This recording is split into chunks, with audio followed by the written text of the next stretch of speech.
یقین واحد کشتی ہے جو ہر طوفان سے سلامتی سے لے کر نکل جاتی ہے۔ یہ واحد سہارا ہے جو بے سہارا نہیں ہونے دیتا۔ یقین کہ ہمارا رب ہماری مدد کے لیے موجود ہے۔ یقین کہ صرف وہی ہر شے پر اختیار رکھتا ہے۔ سمندر کی گہرائیوں کا علم کسے ہے؟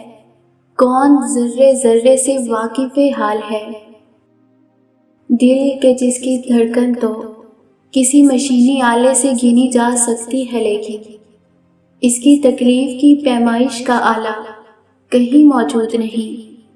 یہ تکلیف نہ کوئی عزیز جانتا ہے، نہ دل کا رفیق جانتا ہے تو دل کا خالق اور مالک کہ کس دل پر کیا گزر رہی ہے، کون کس طرف سے مانگ رہا ہے، کون کس مصیبت میں سسک رہا ہے، کسے صرف رب کی مدد بچا سکتی ہے۔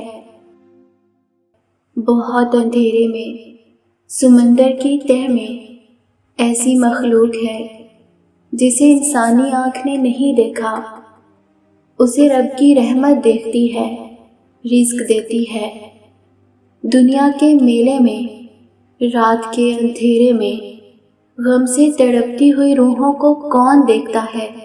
صرف وہ جو ان روحوں کا مالک ہے، جو جانتا ہے وہی مدد کرتا ہے، جو سنتا ہے وہی جواب دیتا ہے، صرف وہی کارساز ہے کیونکہ صرف وہی قریب ہے، اتنا قریب کہ ہم گمان نہیں کر سکتے۔ مضطرب دلوں کی آہ و بکا پر کائنات کا رب جواب دیتا ہے، میرے بندے میں قریب ہوں۔